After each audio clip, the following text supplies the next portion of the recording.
Praise the Lord, जय मसीह की। मैं बैकमिन टूटी आप सबों को स्वागत करता हूं इस छोटी सी वीडियो में, और एक छोटी सा अनुभव आप सबों के साथ में मैं पेश करना चाहता हूं।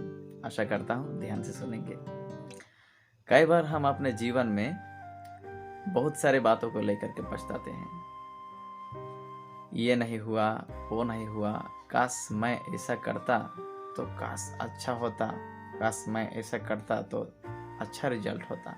कई बार हम कई चीज़ों को लेकर के इस प्रकार पछताते हैं, और इसी को मैं ध्यान करते हुए मैं एक बात आप सबों के साथ में बताना चाहता हूँ। शारीरिक जीवन में तो हम विफल होते रहते हैं, और विफल होने का कारण भी ये रहता है कि हम अपनी समझ का सहारा लेकर के कुछ कार्य को करते हैं, अपने अंडरस्टैंडिंग को लेकर के हम कुछ करते हैं, और उसके चलते हम विफल हो जाते हैं और हमको पछताना पड़ता है। उसी प्रकार हम एक जनों के जीवन में आज हम आत्मिक जीवन को जी रहे हैं। आत्मिक जीवन में भी हम अपने जीवन में कई दफ़ा हमको पछतावा मिलता है, हम विफल हो जाते हैं। कई बार शैतान की चपेट में आकर के हम कई बार विफल हो जाते हैं। अपनी समझ के सहारा लेकर के हम कुछ करते हैं और हमको विफलता मिलती है, हम विफल हो जाते हैं। इसलिए प्रियो, मेरे मित्र, मेरे माता पिता, मेरे भाई बहन, जितने भी आप इस वीडियो को देख रहे हैं, मैं आप सबों को बताना चाहता हूँ, हम इन सारे जीवन में तो विफल होते रहते हैं। ऐसा ना हो कि हम आत्मिक जीवन में हमेशा के लिए विफल हो जाएं। एक दिन इस प्रकार पछतावा होगा जब प्रभु यीशु मसीह हमको कहेगा, मैं तुमको नहीं पहचानता, हे कुकर्मियों, मेरे सामने से दूर हो जाओ। इस प्रकार जब वो कहेगा तब हमारे जीवन में सबसे बड़ी पछतावा होगा। आज हम छोटी छोटी विफलता से हम जब पछताते हैं, इन्हीं बातों से हम सबों के जीवन में इस आत्मिक अनुभव को लेना चाहिए कि अगर मैं इन छोटी छोटी बातों में ही मुझको पछतावा मिलता है, कहीं ऐसा ना हो कि मैं आत्मिक जीवन में पूरी तरह से मैं फेल हो जाऊं और मुझको वो बड़ी पछतावा मिले जो यीशु मसीह जब मुझको कहेगा।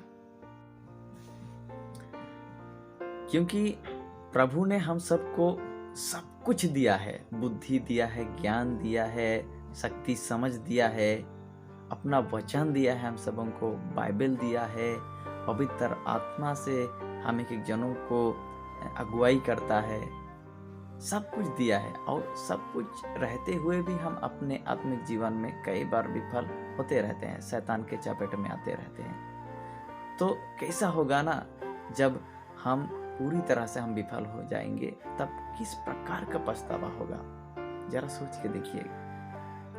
इसलिए जब हमारा ये जो जीवन आयु जब तक है, तब तक हम सबों को उसी पर भरोसा रख करके और परमेश्वर का ही समझ हमारे जीवन में लेकर के और उसके वचन को लेकर के चलना चाहिए।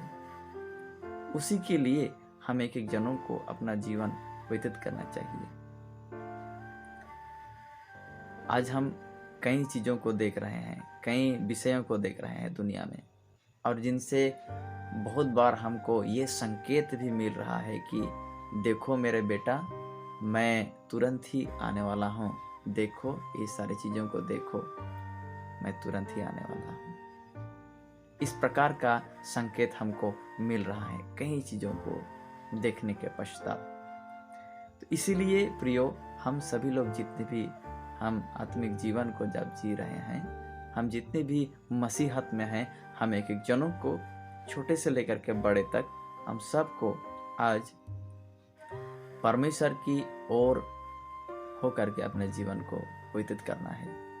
अगर आप गिरते हैं, परमेश्वर के सन्मुख से दूर भटक जाते हैं, उसकी आज्ञाओं में नहीं रहते हैं, उसके वचन पर नहीं चलते हैं, तो आज ही आप अपने आप में सुधार का जीवन जिए।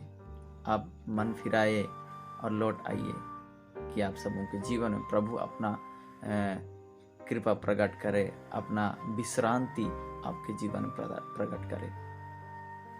क्योंकि वक्त अब जाता रहा है, वक्त गुजरता रहा है और यीशु आने वाला है। इसलिए हम सबको दुनिया की मनमानी, दुनिया की हर एक चीज़ों से परे होकर के अपने जीवन को परमेश्वर की ओर, यीशु मसीह की ओर ताकते हुए हमारे जीवन को प्रेरित करना चाहिए। आशा करता हूँ इस छोटी सी अनुभव के द्वारा आप बहुत कुछ समझे होंगे, नहीं तो बहुत बड़ा पछतावा हमारे जीवन में होगा, बहुत बड़ा पछतावा हमारे जीवन में होगा। मैं एक वचन पाठ कर देना चाहता हूँ, जैसे कि लिखा गया है नीति वचन उसका अध्याय 3 उसका 5 और 6 पद को, जहाँ लिखा गया है, तू अपनी समझ का सहारा ना लेना, वरन संपूर्ण मन से यहोवा पर भरोसा रखना, उसी को स्मरण करके सब काम करना, तब वो तेरे लिए सीधा मार्ग निकालेगा। प्रभु परमेश्वर को धन्यवाद हो इस वचन के लिए। तो धन्यवाद, आप सभी ने इस वीडियो को देखा। आशा करता हूँ आप इसको गौर करेंगे, सोचेंगे